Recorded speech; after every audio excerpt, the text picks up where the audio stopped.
Hi friends, welcome to my channel. നിങ്ങൾ ആദ്യമായിട്ടാണ് എൻ്റെ ചാനൽ കാണുന്നതെങ്കിൽ സബ്സ്ക്രൈബ് ചെയ്യാൻ മറക്കരുത്. കൂടാതെ അടുത്തുള്ള പാട്ടുകൾ അപ്ലോഡ് ചെയ്യുമ്പോൾ അറിയാനായി ആ ബെല്ലൈക്കൺ കൂടി ഒന്ന് പ്രസ് ചെയ്തേക്കാം. അപ്പോൾ നമുക്ക് കഥയിലേക്ക് കടക്കാം. അസുരൻ്റെ വധു ഭാഗം 23. രചന ഫൗസിയ നൗഷാദ്. ആദ്യ ചുറ്റുപാടും കണ്ണോടിച്ചു.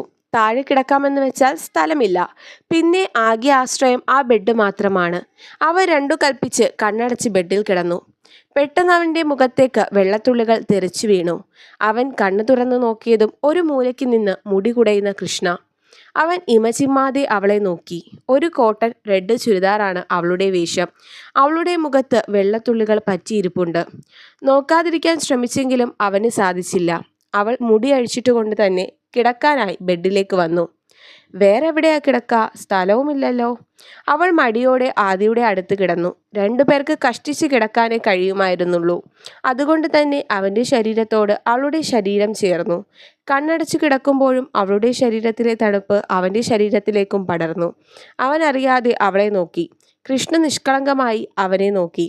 അത്ര അടുത്ത് ആദ്യമായിട്ടാണ് രണ്ടുപേരും. അവൻ്റെ കണ്ണുകൾ അവളുടെ കണ്ണുകളുമായി ഉടക്കി. അവനെ തന്നെ നഷ്ടപ്പെടുന്നത് പോലെ തോന്നി. അറിയാതെ തന്നെ വെള്ളത്തുള്ളികൾ സ്ഥാനം പിടിച്ച അവളുടെ കവിളിലേക്ക് അവൻ്റെ മുഖം നീങ്ങി.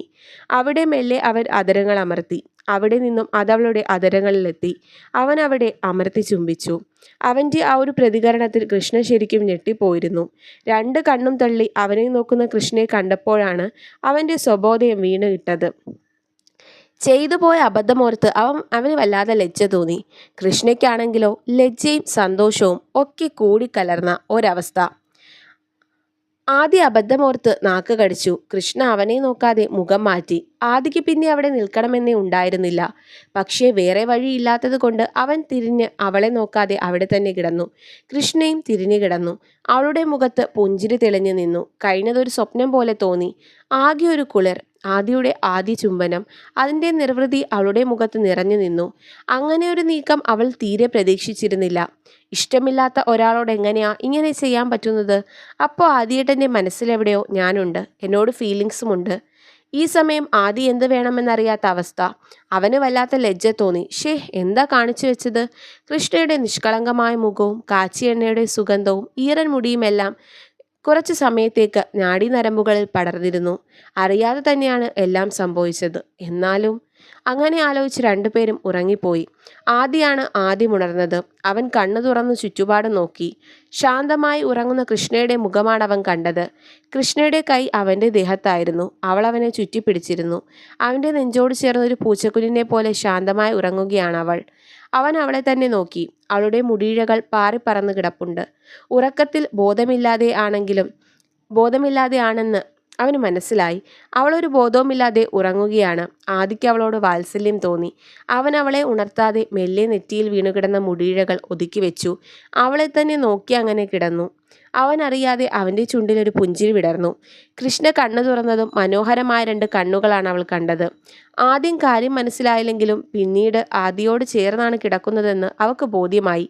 അവൾ അവൻ്റെ മേലെ നിന്ന് കൈയെടുത്ത ശേഷം ചാടി എഴുന്നേറ്റു. ഐ എം സോറി, ഞാൻ അറിയാതെ ഉറക്കത്തിൽ, അവൾ അവൻ്റെ മുഖത്ത് നോക്കാതെ പറഞ്ഞു. It's okay. അവൻ നിഗൂഢമായൊരു പുഞ്ചിരിയോടെ അത് പറഞ്ഞ് വാതിൽ തുറന്ന് പുറത്തേക്കിറങ്ങി. അവിടെ എല്ലാവരും എഴുന്നേറ്റിരുന്നു. ആഹാ, എണീറ്റോ? ശല്യപ്പെടുത്തേണ്ടെന്ന് കരുതി അതാ വിളിക്കാതിരുന്നത്. മോൾ എണീറ്റില്ലേ? എണീറ്റു. മോൻ മുഖം കഴുകിയേച്ചും വാ, അമ്മ ചായ എടുക്കാം. ആദിക്ക് പിന്നാലെ കൃഷ്ണയും ഫ്രഷായി. ഒരുമിച്ച് ബ്രേക്ക്ഫാസ്റ്റ് കഴിച്ച് രണ്ടുപേരും പോവാൻ തയ്യാറായി. ഞാൻ ഇറങ്ങട്ടെ ശാരദാമ്മേ, കുറച്ച് സ്ഥലത്തു കൂടെ പോവാനുണ്ട്. പോവാൻ ഞാൻ പറയില്ല, വരണം ട്ടോ. അമ്മുമോളെയും കൂട്ടണം ഇനി വരുമ്പോൾ. സ്നേഹത്തോടെ ആദ്യ തലോടി അവർ പറഞ്ഞു. സന്ധ്യയോടും അശ്വിനോടും മക്കളോടും യാത്ര പറഞ്ഞ് അവർ ഇറങ്ങി. ഞങ്ങൾ വരുന്നുണ്ട് കൺമണിയെ കാണാൻ. സന്ധ്യയുടെ വയറിൽ മെല്ലെ തലോടി കൃഷ്ണ പറഞ്ഞതും അവൾ മനോഹരമായി പുഞ്ചിരിച്ചു. ആദിയും കൃഷ്ണയും അവിടെ നിന്നിറങ്ങി. പോകുന്ന വഴി ആദി അവരുടെ പഴയ വീടിന് മുന്നിൽ ഒന്ന് വണ്ടി നിർത്തി. വീട് അടച്ചിട്ടിരിക്കുകയാണ്.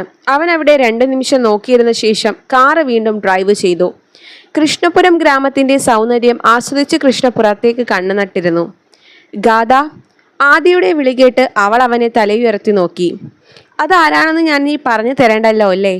സന്ധ്യ പറഞ്ഞു തന്നു കാണും. എനിക്ക് വളരെ പ്രധാനപ്പെട്ട ഒരു കുടുംബമാണത്. അവൾ മെല്ലെ തലയാട്ടി. കാറ് കുറെ ദൂരം മുന്നോട്ട് പോയി. ഒരു ചെറിയ അമ്പലത്തിന് മുന്നിൽ കാറ് നിന്നു.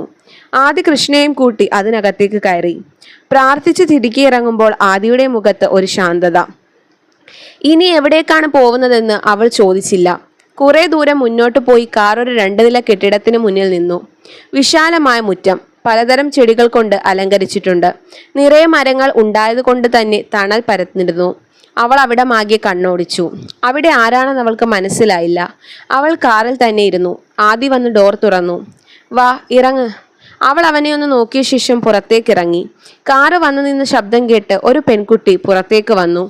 അവൾ ആദിയെ കണ്ട് മനോഹരമായി പുഞ്ചിരിച്ചു. വെളുത്തു മെലിഞ്ഞ അവളുടെ കവിളുകളിൽ നുണക്കുഴി അഴകോടെ വിടർന്നു. ആദി സർ, എന്താ പെട്ടെന്ന് പറയാതെ? കയറി വാ. ആദിയോടൊപ്പം കൃഷ്ണയും അകത്തേക്ക് കയറി.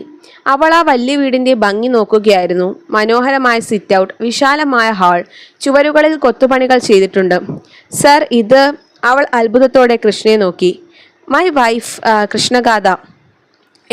സാറിന്റെ മാരേജ് കഴിഞ്ഞോ? സാർ ഒരു വാക്ക് പറഞ്ഞില്ലല്ലോ. അവൾ പരിഭവം പറഞ്ഞു. ഹിറ്റ്ലർ അപ്പോൾ കല്യാണത്തിന് വേണ്ടപ്പെട്ടവരെ ഒന്നും വിളിച്ചിരുന്നില്ലേ? കൃഷ്ണ ആലോചിച്ചു. ഞാൻ അധികം ആരെയും വിളിച്ചിരുന്നില്ല അശ്വതി. കൃഷ്ണയുടെ ഉള്ളിൽ 1000 ചോദ്യങ്ങൾ ഉയർന്നു. ഗാഥ, ഇത് അശ്വതി, ഹോം നേഴ്സാണ്. അതിനപ്പുറം എനിക്കൊരു അനിയത്തി പോലെ തന്നെ. ആദി പുഞ്ചിരിയോടെ പറഞ്ഞു. അമ്മ എവിടെ? മുറിയിലുണ്ട്, കിടക്കാണ്. ഇന്നലെ കൂടെ തിരക്കിയിരുന്നു സാറിനെ. ആദിക്ക് പിന്നാലെ കൃഷ്ണയും മുറിയിലേക്ക് നടന്നു. ഇനി ആരാണാവോ പുതിയ അമ്മ? ആദിയേട്ടന് ഇത്രയും അമ്മമാരോ? ഇങ്ങനെയും ഒരു ഹൃദയമുണ്ടെന്ന് ഇപ്പോഴല്ലേ ഈശ്വര മനസ്സിലാകുന്നത്. ഈ ഗൗരവമൊക്കെ അപ്പോൾ ആ തറവാട്ടിലും അവിടെ ഉള്ളവരോടും മാത്രമേ ഉള്ളൂ അല്ലേ? കൃഷ്ണ ഓർത്തു. അത്യാവശ്യം വലിയ മുറി. ആരോ ബെഡിൽ കിടപ്പുണ്ട്. അശ്വതി കർട്ടൻ നീക്കിയതും മുറിയിൽ വെട്ടം പരന്നു. ബെഡിൽ സൈഡ് തിരിഞ്ഞാണ് കിടക്കുന്നത്. അശ്വതി മെല്ലെ തട്ടി വിളിച്ചു. അമ്മേ, ദേ ആരാ വന്നേക്കുന്നെന്ന് നോക്കിക്കേ. അവളുടെ വിളി കേട്ട് അവർ കണ്ണു തുറന്നു. മെല്ലെ നിവരാൻ ശ്രമിച്ചു. ആ മുഖം കണ്ട് കൃഷ്ണ തരിച്ചു നിന്നു പോയി. ശാരികാമ്മ? അവൾ അറിയാതെ ഉരുവിട്ടു. ഒരു കോട്ടൺ സാരിയാണ് വേഷം. അരയോളമുള്ള മുടി മെടഞ്ഞിട്ടിട്ടുണ്ട്. അല്പം നരച്ചു എന്നല്ലാതെ അത് പഴയ പോലെ തന്നെ. അല്പം നിറം മങ്ങിയിട്ടുണ്ട്. വാർദ്ധക്യത്തിൻ്റെതായ ചെറിയ അവശതകൾ ഉണ്ടെങ്കിലും മുഖത്ത് പഴയ ഐശ്വര്യവും പ്രസരിപ്പും നിറഞ്ഞു നിൽപ്പുണ്ട്. കൃഷ്ണ വീഴാതെ ഇരിക്കാൻ ചുവരിൽ പിടിച്ചു. മോനെ, അവർ നിറ കണ്ണുകളോടെ വിളിച്ചു. ഇപ്പോഴാണോടാ മോനെ നീ വരുന്നത്? എന്ന് പോയതാ? ആദ്യം അവർക്ക് സമീപമിരുന്നു. അമ്മയെ ചേർത്ത് പിടിച്ച് നെറ്റിയിൽ ഉമ്മ കൊടുത്തു. തിരക്കായി പോയമ്മ. പിന്നെ എനിക്ക് എപ്പോഴും വരാൻ പറ്റില്ലെന്ന് അമ്മയ്ക്കറിയില്ലേ?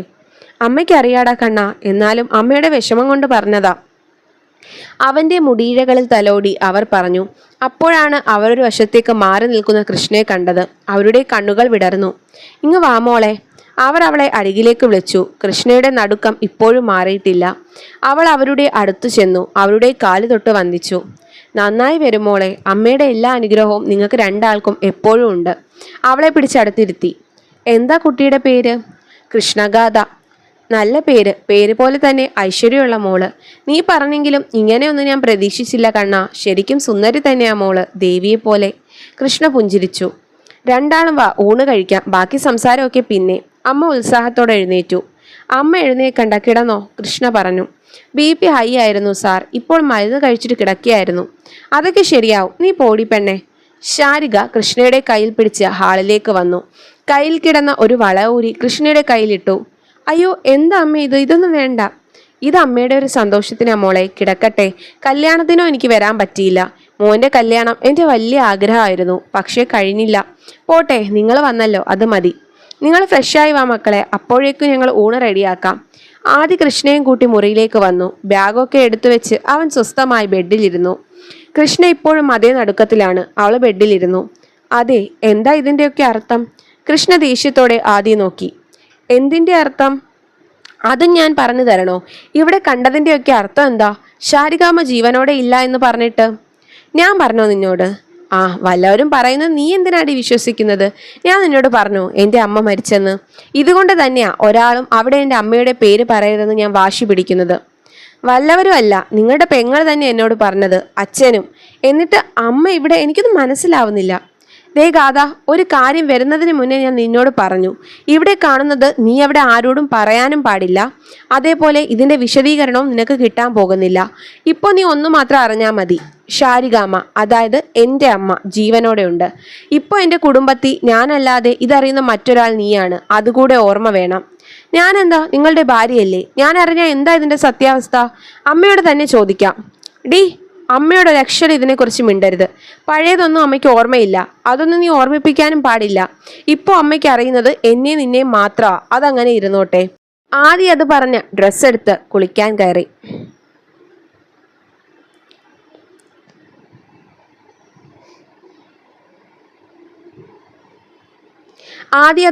ഡ്രസ്സ് എടുത്ത് കുളിക്കാൻ കയറി. കൃഷ്ണയും ഡ്രസ്സ് ചേഞ്ച് ചെയ്തു. എന്തൊക്കെ ഈശ്വരായി നടക്കുന്നത്? അമ്മ മരിച്ചെന്ന് അമ്മ പറഞ്ഞു, അച്ഛനും. എന്നിട്ട് ദേ ശാരികാമ്മ ഇവിടെ ജീവനോടെ ഇരിപ്പുണ്ട്. അതേപോലെ തന്നെ അതും ആദിയേട്ടന് മാത്രം അറിയുന്ന സത്യം. എന്തുകൊണ്ട് അമ്മ മരിച്ചെന്ന് അവരെല്ലാം ധരിച്ചു വെച്ചിരിക്കുന്നു? അമ്മ എന്തിനാണ് ഇത്ര ദൂരെ ഇങ്ങനെ ഒരിടത്ത് പാർപ്പിച്ചിരിക്കുന്നത്? അതാണ് മനസ്സിലാവാത്തത്. അമ്മുവിനോടെങ്കിലും എല്ലാം പറഞ്ഞുകൂടെ? ഈ ആദിയേട്ടൻ ഒരു വല്ലാത്ത മനുഷ്യൻ തന്നെ. എന്ത് നിഗൂഢതകളാണ്! എന്തായാലും ശാരികാമ്മ ജീവനോടെ ഉണ്ടല്ലോ, കാണാൻ പറ്റിയല്ലോ, അത് തന്നെ വലിയ കാര്യം. അതായിരുന്നു ആഗ്രഹം, അത് നടന്നു. എന്ത് നല്ല അമ്മയാണ്. രണ്ടുപേരും താഴേക്ക് വന്നതും ഊണ് ടേബിളിൽ റെഡിയാക്കി വെച്ചിരുന്നു. 4-5 കറികളുണ്ട്. ആഹാ, ഇത്ര വേഗം റെഡിയായോ? അധികമൊന്നും ഉണ്ടാക്കിയിട്ടില്ല മക്കളെ. പറയാതെ വന്നത് കൊണ്ടാ. ഒന്നും ഉണ്ടാക്കാൻ പറ്റിയില്ല, പെട്ടെന്ന് ചെയ്തതാ. ഇത് തന്നെ ധാരാളമാണമ്മ. അവർ 4 പേരും ടേബിളിന് ചുറ്റും ഇരുന്നു. അവർ സ്നേഹത്തോടെ ആഹാരം ഉരുളയാക്കി ആദിയുടെ വായിൽ വെച്ചു കൊടുത്തു. അതേപോലെ കൃഷ്ണയ്ക്കും. ആ കണ്ടില്ലേ, മക്കളെ കണ്ടപ്പോൾ അമ്മയ്ക്ക് നമ്മളെ വേണ്ട. അശ്വതി പരിഭവം പറഞ്ഞതും അവളുടെ തലയിൽ വാത്സല്യത്തോടെ ഒന്ന് തട്ടി അവൾക്കും ആഹാരം വായിൽ വെച്ചു കൊടുത്തു. അമ്മയുടെ മരുമോൾ എങ്ങനെയുണ്ട്? ആദി കളിയോടെ ചോദിച്ചു. എൻ്റെ മരുമോളല്ല, ഇവളെൻ്റെ മോള് തന്നെയാ. നിനക്ക് ചേരുമെന്ന് തോന്നുന്നില്ലടാ കണ്ണാ. അതെന്താ അമ്മേ? ആദി സംശയത്തോടെ ചോദിച്ചു. മോളെന്ത് പാവാ, സുന്ദരിയും. അത് വെച്ച് നോക്കുമ്പോ നീ എത്ര പോരടാ. അത് പറഞ്ഞവൻ നിഷ്കളങ്കമായി ചിരിച്ചു. അങ്ങനെയായോ ഇപ്പോ?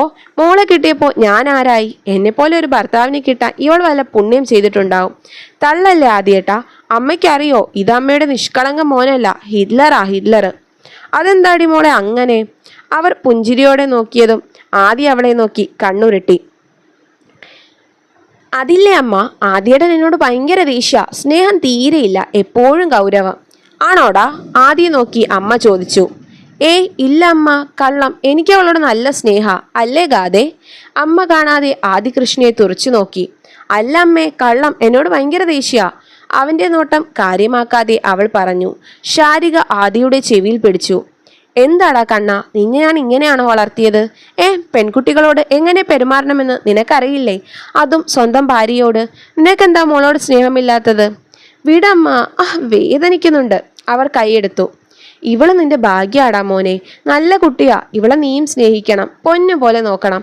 അമ്മ ജീവിക്കുന്നത് പോലെ ഒരു സ്ഥിതി അവൾക്ക് വരരുത്. ഭർത്താവില്ലാതെ ആരോരുമില്ലാതെ ഒരു ജീവിതം മോക്ക് വേണ്ട. അവളുടെ നല്ലൊരു ഭർത്താവായിരിക്കണം നീ. അവളെ നല്ല രീതിയിൽ നോക്കണം. അമ്മ, അത് ഞാൻ. ആദ്യം വല്ലാതെയായി. എനിക്കൊന്നും കേൾക്കണ്ട. ഞാൻ പറയുന്നത് കേൾക്കാൻ വൈകി നീ ഇനി എന്നെ കാണാനും വരണ്ട. നോക്കാൻ വയ്യൽ എന്തിനാ നീ കല്യാണം കഴിച്ചത്? വേണ്ടായിരുന്നല്ലോ. ഇതുപോലെ അവളുടെ ജീവിതം കൂടെ. എൻ്റെ മോൻ ഇത്രയ്ക്കും ക്രൂരനായ കാര്യം ഞാൻ അറിഞ്ഞില്ല, അവർ നിറകണ്ണുകളോടെ പറഞ്ഞു. അമ്മേ, സോറി, ഞാൻ നോക്കിക്കോളാം. അമ്മ വിഷമിക്കല്ലേ. അത് മാത്രം എനിക്ക് സഹിക്കാൻ കഴിയില്ല. ഗാദിക്കൊരു കുറവും ഇല്ലാതെ ഞാൻ നോക്കിക്കോളാം അമ്മേ. അവൻ അമ്മയ്ക്ക് വാക്ക് കൊടുത്തു. കൃഷ്ണയുടെ മുഖം തെളിഞ്ഞു. ആദ്യം കഴിച്ചു കഴിഞ്ഞ ശേഷം പുറത്തെവിടെയോ പോയി. കൃഷ്ണയും അശ്വതിയും ശാരികയും മാത്രമേ ഉണ്ടായിരുന്നു അവിടെ. മോളെ, അവനൊരു പാവാടി. പുറമേ കാണുന്നതേ ഉള്ളൂ. അവന് നിന്നോട് സ്നേഹമുണ്ട്. എങ്ങനെ പ്രകടിപ്പിക്കണമെന്നറിയില്ല, അതാണ് പ്രശ്നം, ശാരികാമ്മ പറഞ്ഞു. ആ മാഡം, അമ്മയെ കാണാൻ മറ്റാരെയും ആദി സാർ കൊണ്ടുവന്നിട്ടില്ല. ഇവിടെ ഇങ്ങനെ ഒരാൾ ഉണ്ടെന്ന് ആർക്കും അറിയില്ല. ഇടയ്ക്കിടെ സാറ് വന്നു പോവും. ഇന്ന് മാഡത്തെ കൊണ്ടുവന്നെങ്കിൽ മാഡത്തെ സാറിന് അത്ര വിശ്വാസം ആയതുകൊണ്ടാണ്. കൃഷ്ണ മൃദുവായി പുഞ്ചിരിച്ചു. നിങ്ങൾ രണ്ടുപേരും ഈ വലിയ വീട്ടിൽ ഒറ്റയ്ക്കാണോ? അതെന്താ, അശ്വതി ഇവിടെയാണോ താമസം? ആണല്ലോ, ഞാനിപ്പോൾ 3-4 വർഷമായി മാഡം ഇവിടെ താമസിക്കുന്നു. മാരീഡാണോ അശ്വതി? അല്ല, സാറൊരു ഇന്റർവ്യൂ നടത്തിയാണ് സെലക്ട് ചെയ്തത്. ഒരുപാട് പേര് വന്നു, പക്ഷെ അവർക്കൊന്നും സ്റ്റേ ചെയ്ത് നോക്കാൻ പറ്റിയില്ല. പക്ഷെ എനിക്ക് വീടില്ല. ഞാനൊരു കോൺവെന്റിലാണ് വളർന്നതൊക്കെ. അച്ഛനും അമ്മയും ആരാന്ന് പോലും അറിയില്ല. ആരോ എപ്പോഴോ തോന്നിയൊരു ആവേശത്തിനുണ്ടായൊന്ന്, അത്രേ ഉള്ളൂ. അച്ചു, അവൾ നോവോടെ പറഞ്ഞു നിർത്തിയതും ശാരികാമ്മയുടെ സ്വരമുയർന്നു. നീ എന്റെ കയ്യിൽ നിന്ന് വാങ്ങിക്കോ. മിണ്ടാതിരിക്കടി, നിനക്ക് ഞാനുണ്ട്. അമ്മയായി എല്ലാമായി, കേട്ടല്ലോ. അവൾ പുഞ്ചിരിച്ചു. അതെ, എൻ്റെ അമ്മ തന്നെയാ. ആദി സാർ ഇന്റർവ്യൂ ചെയ്ത് സെലക്ട് ചെയ്തപ്പോൾ എനിക്ക് ഭയങ്കര സന്തോഷമായിരുന്നു. ഇനി ഒറ്റപ്പെടണ്ടല്ലോ, ഒരു അമ്മയെ കിട്ടുകയും ചെയ്തു. അങ്ങനെ താമസവും ഒക്കെ ഇവിടെ ആക്കി. എൻ്റെ അമ്മ പാവാ. ഇവള് പാവല്ല കേട്ടോ മോളെ, ശാരികാമ്മ ചിരിയോടെ പറഞ്ഞു. എനിക്കിപ്പോ ഒരു മോളെ കൂടെ കിട്ടി. 3 പെൺമക്കളുണ്ട് എനിക്ക്. എൻ്റെ അമ്മു, അവളെ കാണാൻ എനിക്ക് ഒരുപാട് ആഗ്രഹമുണ്ട്. ശാരികാമ്മയുടെ ആവശ്യം കേട്ട് കൃഷ്ണൻ എട്ടി. ഒന്നും ഓർമ്മയില്ലെന്നല്ലേ ആദി പറഞ്ഞത്? എന്താ മോൾ ആലോചിക്കുന്നത്? എനിക്കൊന്നും ഓർമ്മയില്ലെന്ന് ആദി പറഞ്ഞിട്ടുണ്ടാവില്ലേ? എല്ലാം ഓർമ്മയുണ്ട് മോളെ. ഇപ്പോൾ എല്ലാം എനിക്ക് ഓർമ്മ വരുന്നുണ്ട്. എൻ്റെ കുടുംബം, മക്കൾ എല്ലാം എല്ലാവരും എനിക്ക് ഓർമ്മയുണ്ട്. പക്ഷേ ആദിമോൻ അതറിയില്ല. അവൻ അറിയണ്ട എനിക്കെല്ലാം ഓർമ്മ വന്ന കാര്യം. കാരണം അവനാവും കൂടുതൽ വിഷമം. ഞാൻ മരിച്ചു എന്ന് തന്നെ ഇരിക്കട്ടെ അവിടെ. ഇനി അവിടേക്കൊരു മടങ്ങി വരവ് ശാരികയ്ക്ക് ഉണ്ടാവില്ല. അങ്ങനെ പറയില്ലേ അമ്മേ. എല്ലാവർക്കും അമ്മയുടെ സ്നേഹമുണ്ട്. ചെയ്ത തെറ്റിന്റെ കുറ്റബോധം അച്ഛൻ ഇപ്പോഴും ഉണ്ട്. അമ്മയെ കണ്ട് ക്ഷമ ചോദിക്കണമെന്നും എന്നോട് പറഞ്ഞു. പക്ഷേ അമ്മ ഇല്ലല്ലോ എന്നും കൃഷ്ണ പറഞ്ഞു.